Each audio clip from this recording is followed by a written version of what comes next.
എൻ്റെ എല്ലാ കൂട്ടുകാർക്കും ST കിച്ചൻ വേഡിലേക്ക് സ്വാഗതം. ഇന്ന് നല്ല സോഫ്റ്റ് ആയിട്ടുള്ള നല്ല പഞ്ഞി പോലത്തെ ഗോതമ്പ് പുട്ട് തയ്യാറാക്കുന്ന ഒരു വീഡിയോ ആയിട്ടാണ് വന്നിരിക്കുന്നത്. വീഡിയോ എല്ലാവരും ഒന്ന് ഫുള്ള് കണ്ട് സപ്പോർട്ട് ചെയ്യണേ. ഇത് തയ്യാറാക്കാൻ വേണ്ടി ഞാൻ ഇവിടെ 1 കപ്പ് അളവിൽ ഗോതമ്പ് മാവ് എടുത്തിട്ടുണ്ട്. ഇത് റേഷൻ കടയിൽ നിന്ന് വാങ്ങിക്കുന്ന ഗോതമ്പ് മാവാണ് എടുത്തിരിക്കുന്നത്. ഇനി ഇതിനെ ഒന്ന് വറുത്തെടുക്കണം. അപ്പോൾ തീ കുറച്ച് വെച്ച് വേണം നമുക്ക് പാനിലിട്ട് ഇതൊന്ന് ചൂടാക്കിയെടുക്കാം.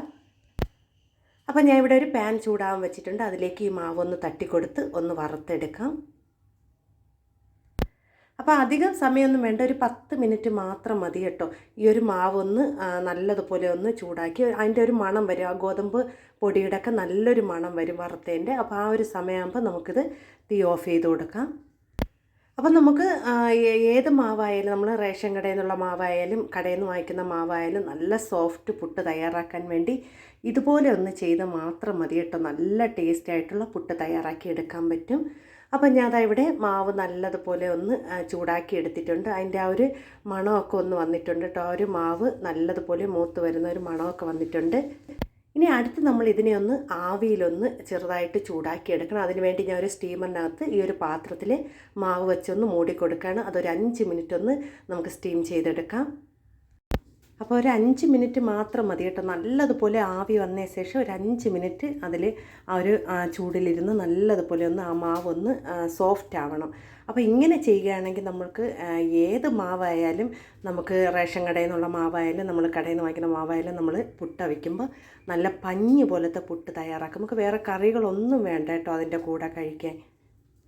അപ്പോൾ ഇതിവിടെ നല്ലതുപോലെ ആവിയൊക്കെ വന്നിട്ടുണ്ട്. ഇനി നമുക്കിതിനെ ഒന്ന് കുഴച്ചെടുക്കണം.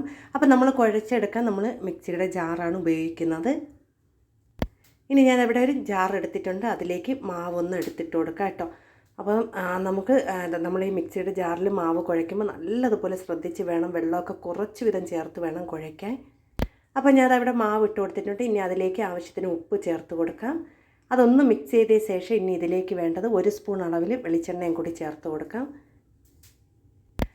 അടുത്ത് നമ്മൾ ഇതിലേക്ക് കുറച്ച് വിധം വെള്ളം ചേർത്ത് വേണം നമ്മൾ ഇതിനെ ഒന്ന് കറക്കിയെടുക്കാം. കാരണം വെള്ളം കൂടിപ്പോയി കഴിഞ്ഞാൽ നമുക്ക് ഒന്നും ശരിയാവില്ല. കുറച്ച് ഓരോ സ്പൂണ് വെള്ളം വീതം ഒഴിച്ച് കൊടുത്ത് നമുക്കിതിനെ ഒന്ന് കറക്കിയെടുക്കാം. അപ്പോൾ ഞാൻ ഇപ്പോൾ കുറച്ച് വെള്ളം ചേർത്തിട്ടുണ്ട്. ഒന്ന് മിക്സിയിൽ അടിച്ചതിന് ശേഷം അടുത്ത് നമ്മൾ കുറച്ച് വെള്ളം ചേർക്കണം. അങ്ങനെ ഇതുപോലെ നല്ല സോഫ്റ്റായിട്ട് കുഴച്ചെടുത്തിട്ട് വന്നിട്ടുണ്ട്. കണ്ടോ, ഒട്ടും തന്നെ കട്ടകൾ കെട്ടാതെ തന്നെ നല്ല സോഫ്റ്റായി കിട്ടിയിട്ടുണ്ട് മാവ്. ഇനി നമ്മൾ ഇതിനെ ഒരു പാത്രത്തിലേക്ക് നമുക്ക് എടുക്കാൻ ഇതിനായിട്ട് നമുക്കൊരു പാത്രത്തിലേക്ക് ആക്കി കൊടുക്കാം.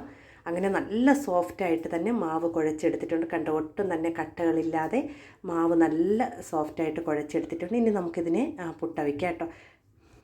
അപ്പോൾ ഞാൻ അവിടെ പുട്ടിൻ്റെ മാവ് നല്ലതുപോലെ ഒന്ന് ഇത് മിക്സാക്കി എടുത്തിട്ടുണ്ട്. ഇനി നമ്മളിതിലേക്ക് ചേർത്ത് തേങ്ങയും ചേർത്ത് നല്ലതുപോലെ ഒന്ന് നമുക്ക് ഇട്ട് കൊടുക്കാം കേട്ടോ. അപ്പോൾ നമ്മൾ ഈ ഗോതമ്പ് പുട്ടൊക്കെ അവിക്കുമ്പോൾ ഇത്തിരി തേങ്ങ കൂടുതൽ ചേർക്കുന്നതാണ് നല്ലത്. അതാണ് ഒരു ടേസ്റ്റ് കൂടുതൽ. ഇനി അതേപോലെ തന്നെ നമുക്ക് തേങ്ങ ഇട്ട ശേഷം മാവ് ഇതുപോലെ ഒന്ന് ഇട്ട് കൊടുക്കാം. അപ്പോൾ ഞാൻ ഇവിടെ 3 പുട്ട അനുസരിച്ചാണ് നമ്മൾ തേങ്ങ ലെയറായിട്ട് ഇട്ട് കൊടുക്കുന്നത്. അപ്പോൾ ഞാനവിടെ പുട്ടിൻ്റെ മാവൊക്കെ ഇട്ട് കൊടുക്കുന്നുണ്ട്. അടുത്ത് അതേപോലെ തന്നെ തേങ്ങയും ചിരകിയതിട്ട് കൊടുക്കുന്നുണ്ട്. ഇതുപോലെ നിറയെ എടുത്തിട്ടുണ്ട് കേട്ടോ. അപ്പോൾ നിങ്ങൾക്ക് ഈ വീഡിയോ കണ്ടിട്ട് ഇഷ്ടപ്പെടുകയാണെങ്കിൽ ഒന്ന് ലൈക്ക് ചെയ്യണേ. വീഡിയോയ്ക്ക് എല്ലാവരും ഒന്ന് ലൈക്ക് ചെയ്യണേ. എന്നെ കുറേ കൂട്ടുകാരെ സപ്പോർട്ട് ചെയ്തു.